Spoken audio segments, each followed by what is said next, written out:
Hello and welcome to a very special webinar today. We are going to discuss the impact of women leaders with 4 fantastic panelists who are strong women leaders themselves.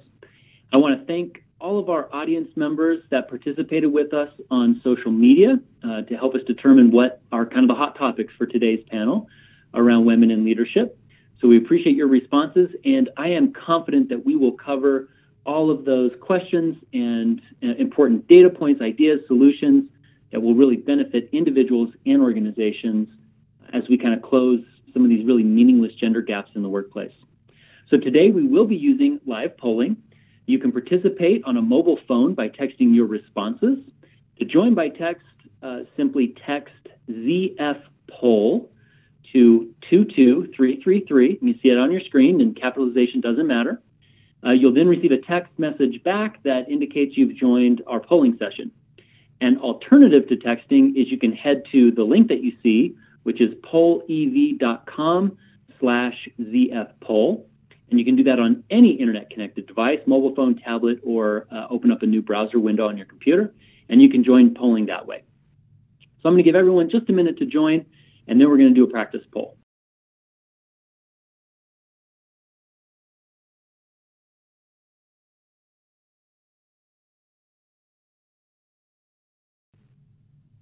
Our practice poll today is, what type of chocolate do you prefer? And you can see there your choices are milk chocolate, dark chocolate, or white chocolate. And so we see some folks responding. I personally love dark chocolate, but it looks like white chocolate is not really getting a lot of love out there. Okay, so this should give you some practice, and we're going to be using polls a few more times throughout the webinar today. So let's introduce our panelists and jump right into why we're all here. Sue Christensen is VP of Content Solutions for Zenger Folkman, and over her 20-plus year career in this industry, she has really established a love for all things learning and development. We're happy to have her. Dr. Brenda Norman has been a Chief Learning Officer and has really dedicated her 25-year career to transforming learning and development in state government. Amy Pasquale, along with being a certified coach and facilitator, serves as the president and board chair of the Organization Development Network of New York, and they really focus on helping OD practitioners respond to the ever-changing world of work. And finally, Joyce Palovitz is a VP of Delivery Services for Zenger Folkman and has devoted her career to leadership development, executive coaching, executive communication skills, change management, and the all-important business-to-business relationship management. So in summary, this is a great group of women. So as we shared the questions and topics from social media with the panelists, we decided to have each of them come up with their own take on what they thought would be helpful. And I'm excited to see what they're going to share, and we are going to start off with Sue Christensen. Take it away, Sue. Well, thank you so much. In front of you is a question. If you will go ahead and select your gender right now, that would be great. We're going to have some fun here.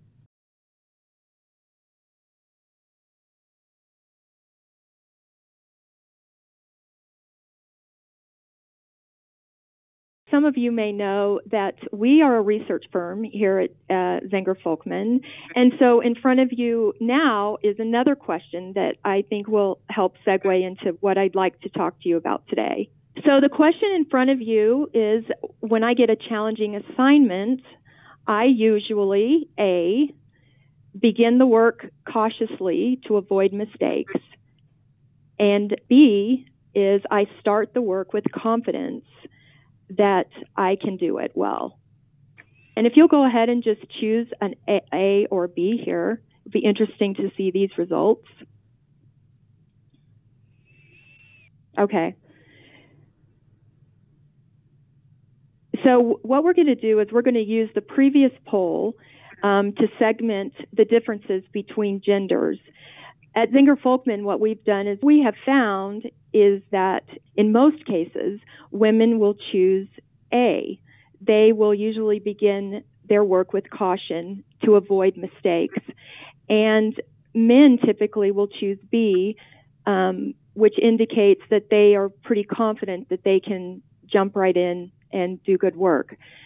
This is what I'd like to talk about today with you, is this idea around what we sometimes call the confidence gap. Over the years, we know that studies have consistently shown that men have higher levels of self-esteem and confidence than women. The gap size itself varies, but it is definitely a reoccurring theme. I find this quite interesting in my experience with my own children. I happen to have a daughter and a son. And so over the years, I've had a little mini confidence study going on in my own home. And I wanted to share a couple of insights with you. So as a young girl, my daughter, I felt, was very, very confident. And in fact, somewhere around the age of 10 or 11, she had come to the conclusion that she was going to perform in the world of theater. And one day when she was probably about 12, she hands me a piece of paper and it has a phone number on it. And I said, "What is this about?" And she says, "Well, Mom, I have found myself an agent. You just need to call that number and get started." And even though she went on to do great things in her chosen field, I still occasionally saw evidence that she had self-doubt. As my daughter entered her 20s, the kinds of things that I would hear from her were comments like, "I'm not good at tests like that, Mom. I need to practice a lot more before I do it." Another one is, "I think that's the answer, but I'm probably wrong." Now, I want to switch a second to my son. Fast forward through his teenage years, it seemed like the confidence skyrocketed. He makes the basketball team. He's a solid student. And during the time he's in school, he starts 2 little businesses. So as he entered his adult years, through his teenage years, I would hear things like, "Mom, I got this. Yep, I know I'll make it. I'm not sure I know what I'm talking about, but I'm going to give it a shot." So these are the kinds of things that I saw in my kids. And as time grew on, when they were into their 20s, I realized that there was a gender gap in this confidence area. At Zenger Folkman, we surveyed over 7,000 people, and we found when we're entering in our mid-20s, there's a gap. When we move into our 40s and 50s, we tend to equal out in our confidence levels. And then into our 60s, it actually changes. Women tend to be a little more confident than men. So as I think about this for my own children, I think, what is the impact going to be on them in their professional life? What will this gap that we see, how will it manifest itself in their professional lives? And I found some interesting things about this. Obviously, a lot of studies have been done on this, and I want to highlight a couple of findings in 4 of them. One is that men overestimate their abilities and performance, and women underestimate both. But the interesting thing is that their actual performances do not differ in quality. So it's interesting that confidence seems to trump competence in this way. Another found that men actually apply for job or promotion when they meet only 50% of the qualifications. And women apply only when they meet 100% of the qualifications. This is a study that was an internal study done by Hewlett-Packard. It's one that's cited often. Another interesting thing is that men initiate salary negotiations 4 times as often as women. And when women do negotiate, they ask for 30% less than men typically do. Another interesting study that I found was that when graduating students are asked what they expect to earn, female students report 20% less than male students. So as I thought about this for myself, I began to really contemplate, what is it really? What is confidence really? I found a great definition, and the definition that I found is that confidence is that factor that turns our thoughts into judgments about our capabilities. And it's that thing that transforms our judgments into action. As I thought about this a little more, I began to think, what advice could I give to my daughter as she enters her professional life? How could I help her bridge that gap a little bit? I believe that the advice that I would give her is to take action, that confidence is proven to be more valuable than competence. I would encourage her to take action and not wait on perfection. I encouraged her to take action and own her successes, and to take action and own her failures, because both will propel her to take action again. And then something that's dear to my heart is I would tell her to take action and be the imperfect example that other women need to see. Recently, my daughter came to me and said, hey, I'm, this little business I've been talking to you about, and she's been talking to me about it for quite a while, at least a year. And she made the comment to me a couple of days ago, it's not perfect yet, but I'm going for it anyway. So she actually jumped in and is moving forward. So I feel strongly that one thing that we as women can do for ourselves and also for those we mentor is to help bridge this gap between men and women. So I appreciate the opportunity to share that point of view.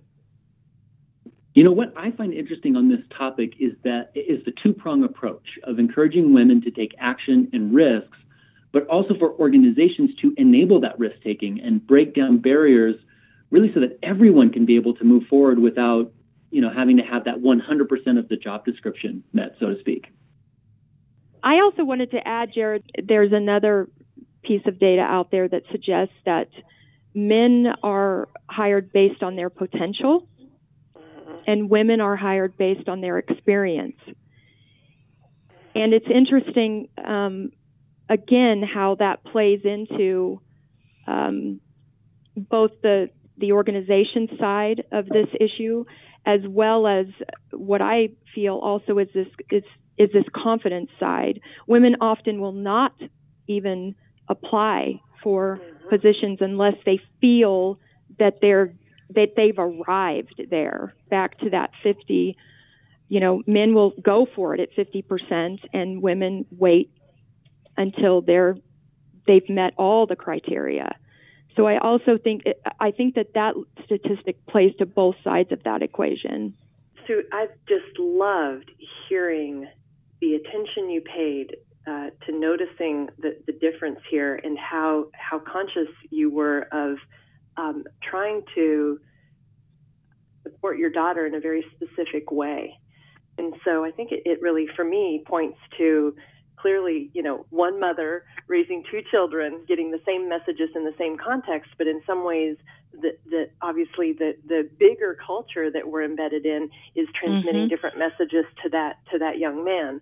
And so you intervened there for your daughter in a really useful way. And I think that's beautiful and something that is vitally important for us to do.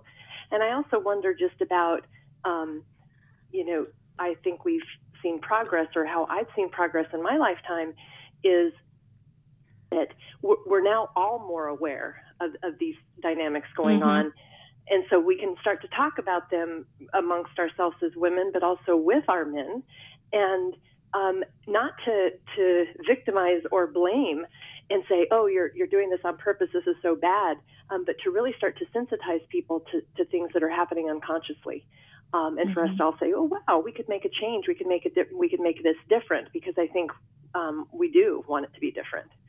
We say awareness is self-correcting, and so that awareness, just to be aware of, and what I really appreciated about what you talked about, Sue, was some of the data and the research, because then you can look at that and you can go, okay, Yeah, it's true. We have experiences with our children, and then to see the data that kind of backs that up, and then say, okay, well, now I'm aware of that.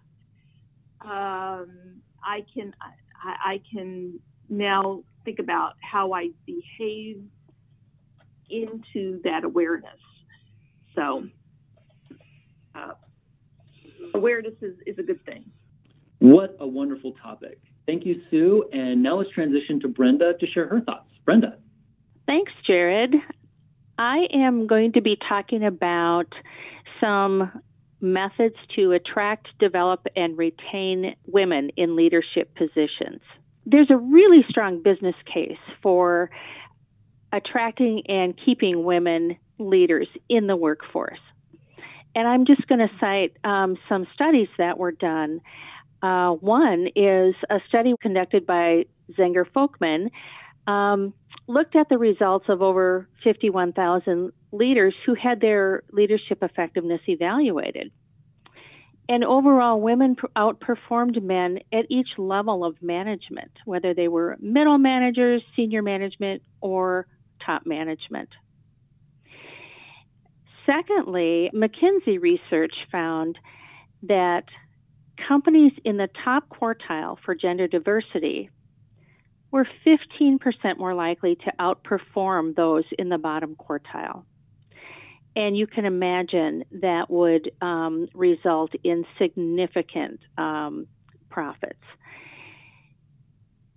Gallup research showed that female managers are better at engaging their employees than their male counterparts. Employees who work for a female manager are 6 percentage points more engaged on average than those who work for a male manager.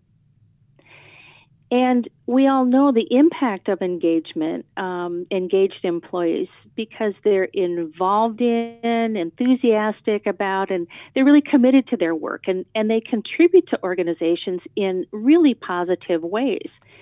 When I was providing onboarding for new managers, I would talk about the importance of being an advocate for your organization. And I would talk about what is it that makes your organization competitive in the workplace. So I would ask the question, what's your value proposition in selling your agency to a potential hire? Or in other words, why would a candidate with multiple offers choose to work for you? And there were so many different kinds of elements to take into consideration. And we discussed the kinds of things that they as managers could do to identify the value or their competitiveness as an employer. What I'd like to do is ask the participants in the audience to do a word cloud with us to see how you would describe your organization's ability to attract and retain women leaders.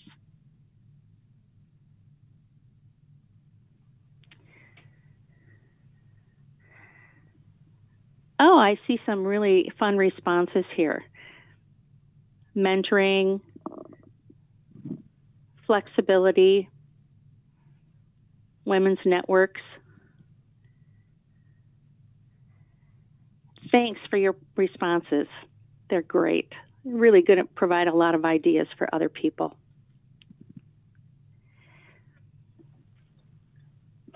One of the elements that differentiates women from men in terms of what they look for in their careers is that women tend to look for intrinsic values. And they want a challenging job. They want development opportunities. They want quality feedback and autonomy, whereas men look for more extrinsic elements, such as an increase in pay or status as being more valuable. women generally don't leave the workforce because of work-life balance concerns, as is often perceived, but rather from a lack of career advancement opportunities. Some of the barriers that have been identified to women's career success and advancement are that women often don't feel like they fit into their organization's culture, which is often male-dominated. They also believe that they don't have enough actual line experience or managerial experience. Another barrier is that women receive less mentoring than their male counterparts, which is interesting because, as we know, women make up more than half of the workforce.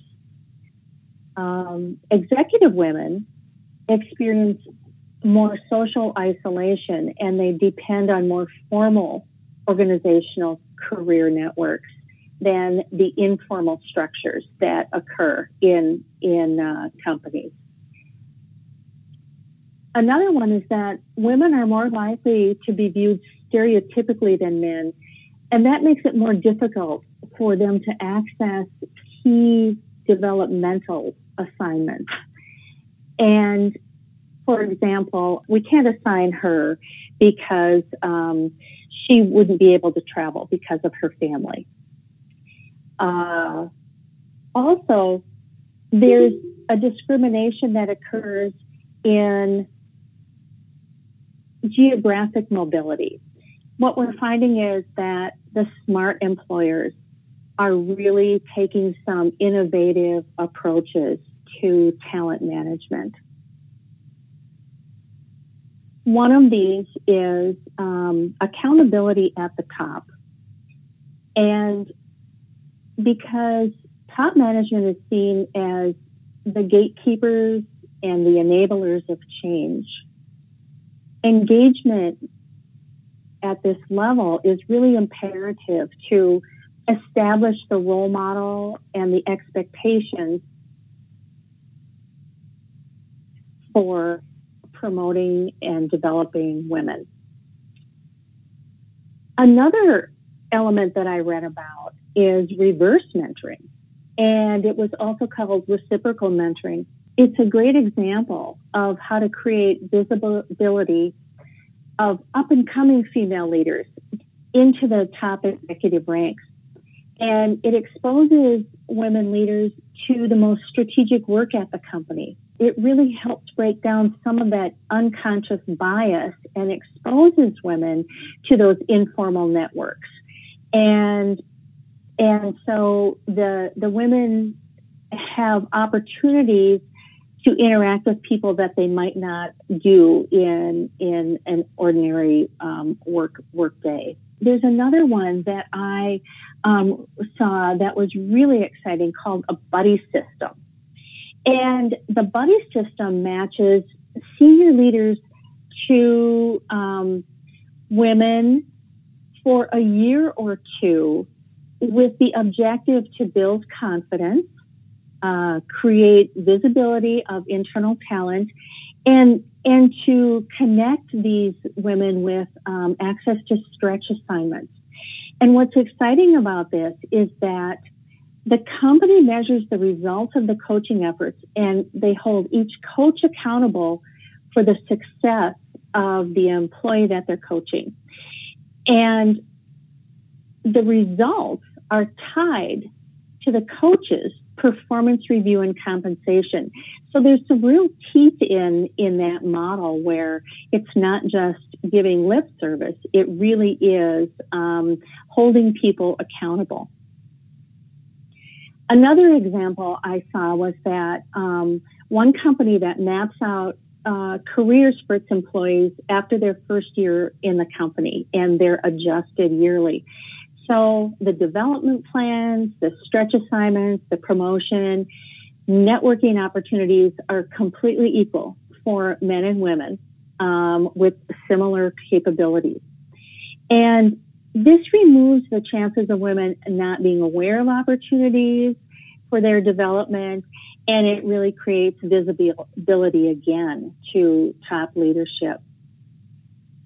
And the last item is work flexibility. And of course, we know that the variety of options for work flexibility are endless, whether they're working remotely or creating opt-out and back-in options without penalty so that women can take the time to care for family, whether it's children or elder care.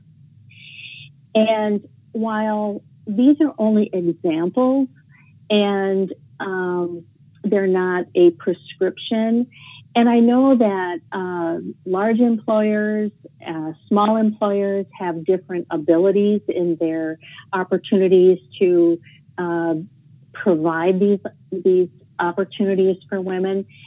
I think it's the smart employer who's going to be tapping into this underutilized population that's going to actually have the competitive edge. I really appreciated the systemic approach because I think it's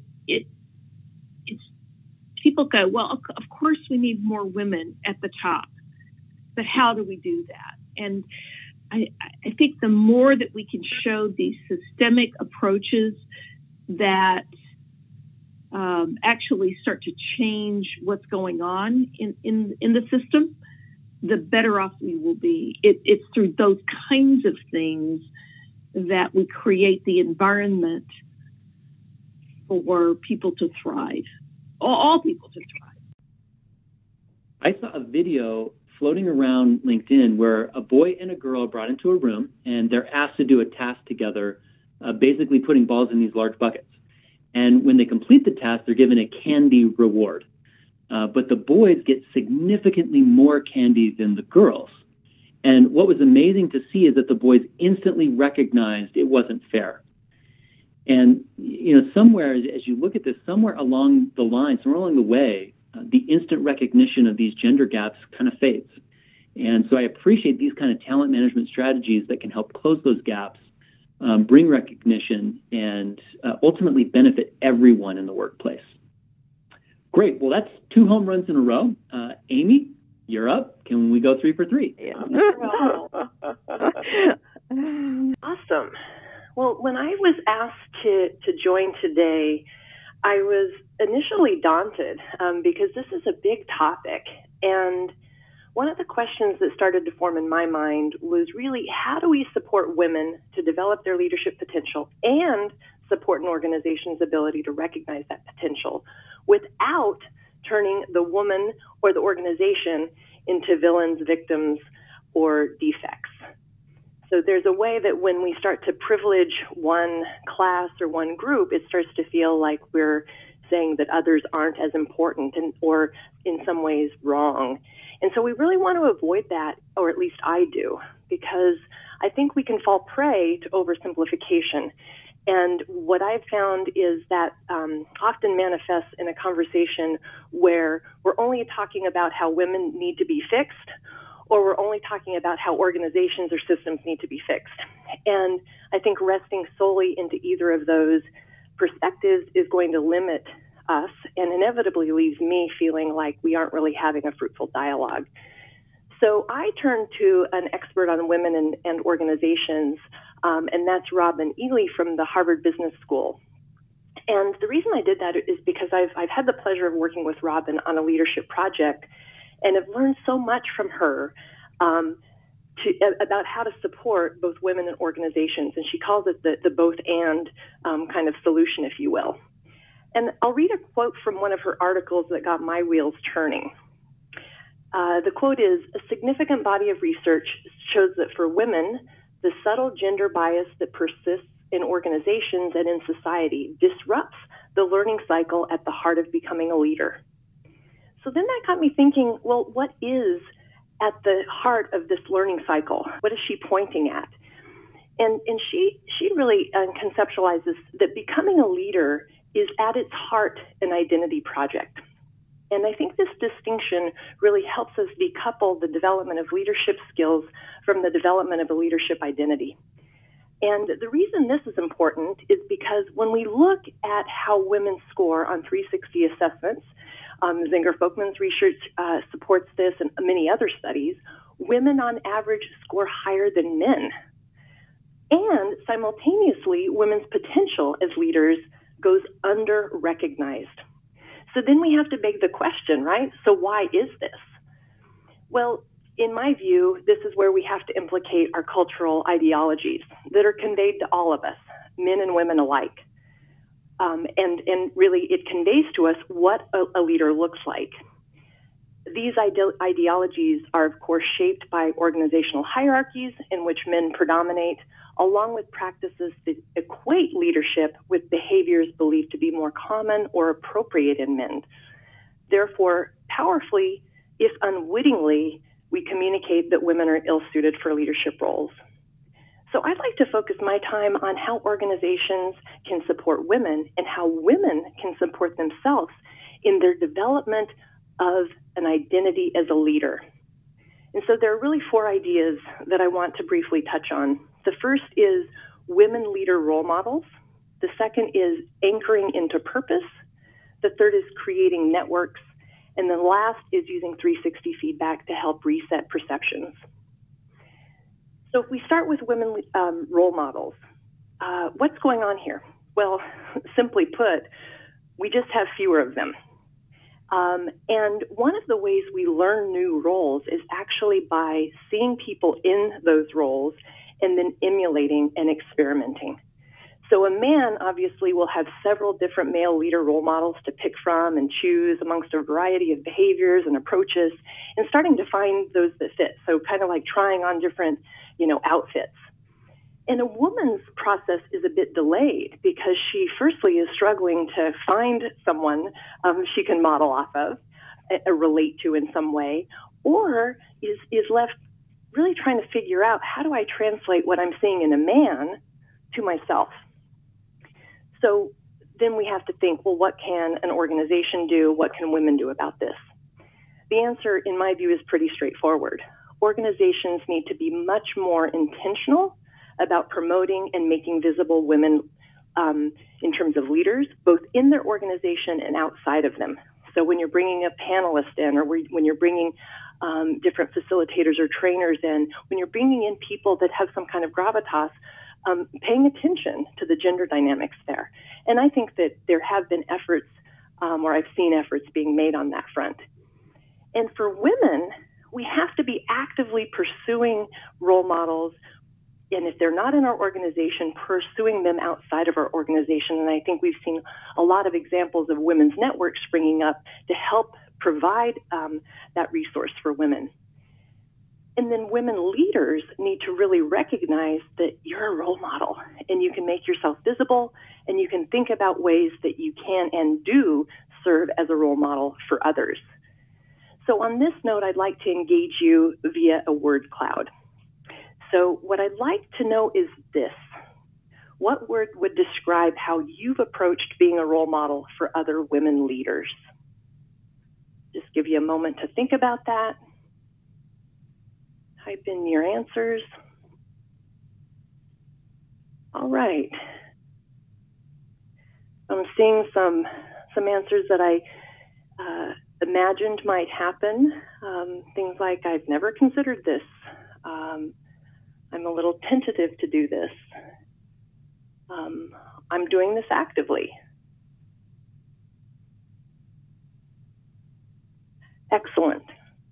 It's great to see all of these responses coming in, and thank you for taking a little bit of time to reflect on that. I hope that's given you some food for thought as you've taken the inventory for yourself and what you might do as a next step in this area. So let's move into this idea of anchoring into purpose.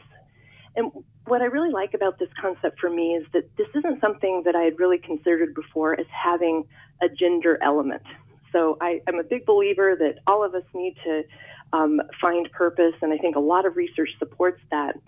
But when we look at it for women, what anchoring into purpose does for us is allow us to, in some ways, redirect our energies away from high monitoring of self paying a lot of attention to how different people are seeing us, and just diverting our energy and focus, because we're all aware that there is a little bit of a double bind or a trade-off that women are often making, either consciously or unconsciously, and that's this trade-off between likability and competence.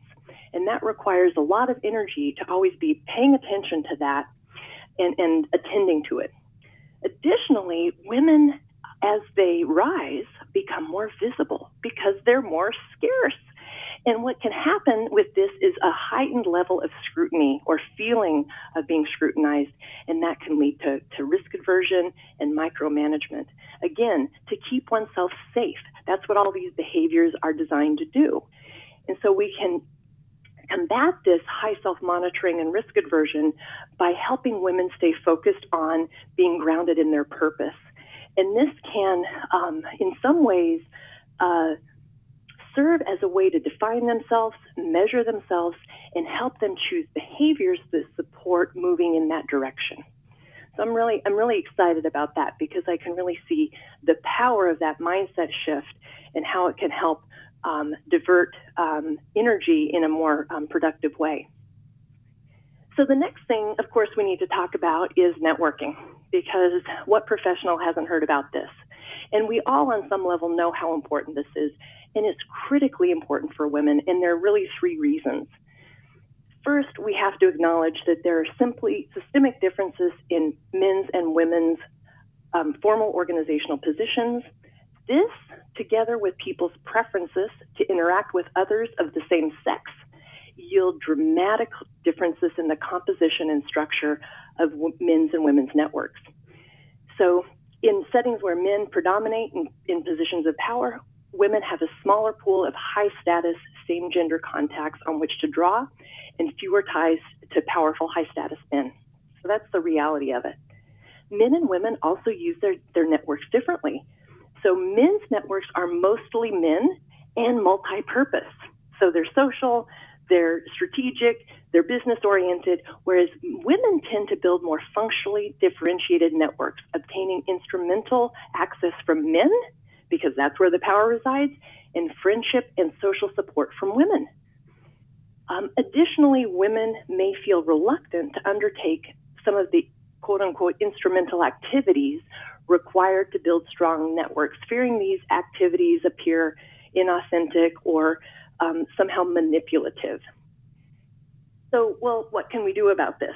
Well, we're going to go back to this idea of anchoring into purpose, because again, what this can do is start to give women a sense that, aha, this is why I'm doing this. This is why it's really beneficial for me to act in this more instrumental way, because it's actually serving this higher purpose.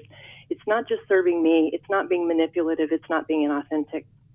Additionally, from an organizational perspective, I think what we can really do is start to offer women-only training sessions to just simply educate women about how they're approaching networking differently and how than men, the consequences of that, and then developing some strategies around that.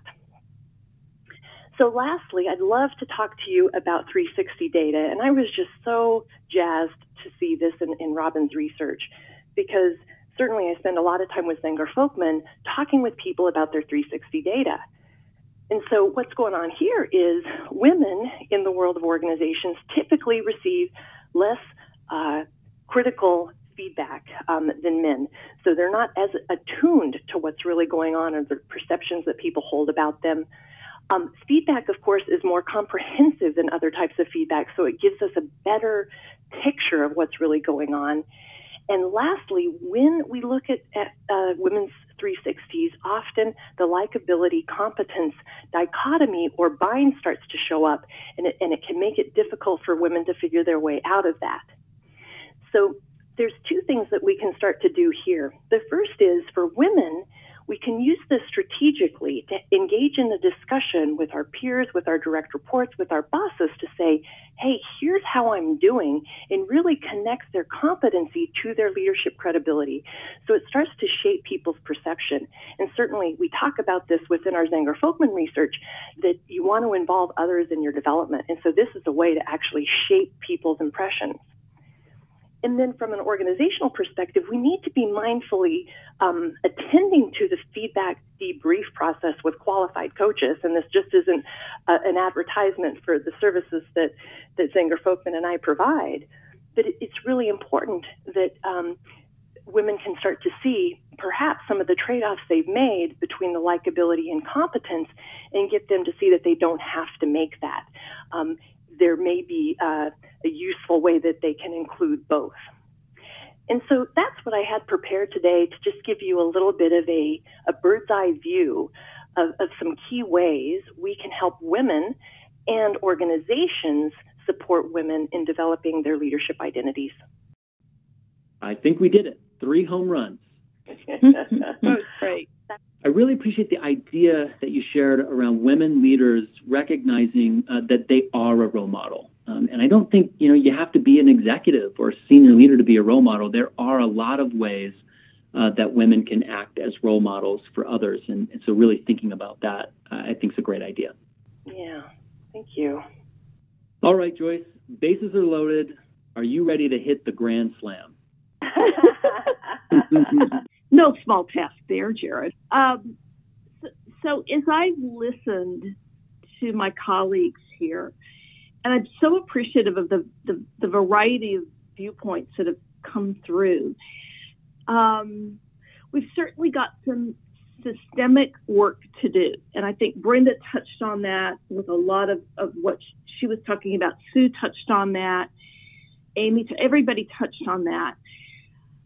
And I agree with all of that. I really do. I came into the workplace in the mid 1970s. I didn't have any role models. I was just kind of making my way as best as I could, and I'm not sure why this happened or how it happened, but I have found myself along through my career often being the first woman in a certain position, or the first person to sit around a table, and often sitting around a table with all of my colleagues would be male. And it's really, it's kind of daunting to think about, well, how do you work in that? But we have to do it. I mean, we have to just keep going forward and moving forward. And sometimes the systemic stuff is not in our control. So although I didn't realize this was what was going on, I saw a model along the way that really resonated with me. And we're going to show it to you now. It's called the CPO model. And this model is about how do we thrive in leadership. And when I saw it, I thought, now I can understand how to control what I can control. I can't always control everything, but how can I control as much as possible to help myself thrive? And the model is simply, how can I learn what I'm most competent at? And this is where Amy's talk about the 360 feedback. And everything that I learn about myself, how can I learn what I'm most competent at? And then this idea of what Brenda was talking about, intrinsic and even extrinsic values, passion. What kinds of things provide meaning for me? And then finally, orienting myself to becoming a leader who is very focused on what the organization needs. And this is true for both men and women, truly. And both men and women deserve the opportunity to thrive. But I think women have particular skill sets and orientations that help them tap into this. And this, for me, Amy, is actually the heart of being a leader. If I think about where is the heart of being a leader and where is my identity, it's owning myself in these ways. And being able to talk about my competence and say, here's what I'm good at. Here's how I can help the organization achieve what it needs to achieve. So I really think that this model is a way for us, from the stuff that's in our control to control how we show up as leaders. So let's just stop here for a moment and ask you to reflect.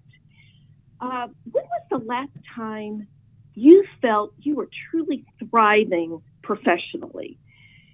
Was it within the last year? Would you say it's been more like in the last 2 to 3 years?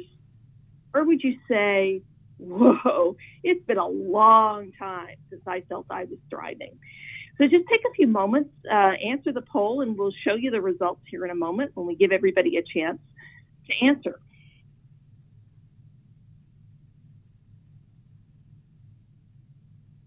So the good news is some people have felt that they've been thriving recently, and that's great. And I guess what I would say to just challenge us all is if I can't say it's been pretty recently, then how do I pull myself back into a thriving position? And the CPO model, the Competence, Passion, Organizational Needs model, is a guideline to help us do that. And I guess what I would say in conclusion is that if there's one kind of overarching purpose that drives not only me, but pretty much everybody on this phone call and everybody at Zenger Folkman, it's that we truly believe that any leader can be extraordinary. And so if we truly believe that, then our work becomes about how do we help organizations tap into all of that talent that's out there, and how do we help people thrive? Because when we do that, when we help people thrive, not only do people grow and develop and become their best selves, but the organizations they work for become the best manifestation of what that organization can be. So I would just say, think on this model and think on everything else that we've talked about today, and let's commit ourselves or recommit ourselves to helping ourselves thrive, to being a role model to help others thrive, and to thinking about systemically, how do we help our organizations thrive? I really believe that this is what it's all about, helping everyone to thrive. And we do believe at Zenger Folkman that everyone can be an extraordinary leader, and that organizations and the people in them will greatly benefit from finding ways in which they leverage the talent and potential of women leaders. So thank you to all our panelists, and thank you to our audience. We have a great piece of content for you to download after this webinar. It's a beautiful designed digital Zine. And in it, we present 5 profound reasons why organizations need to repair their talent pipelines and take advantage of this largely untapped and unrecognized resource for leadership, and that's women. So look for that link in our follow-up email and go download that. Also, don't forget to register for our next webinar, The Key to Unlocking Your Career Highs Again and Again. And thank you for spending some time with us today.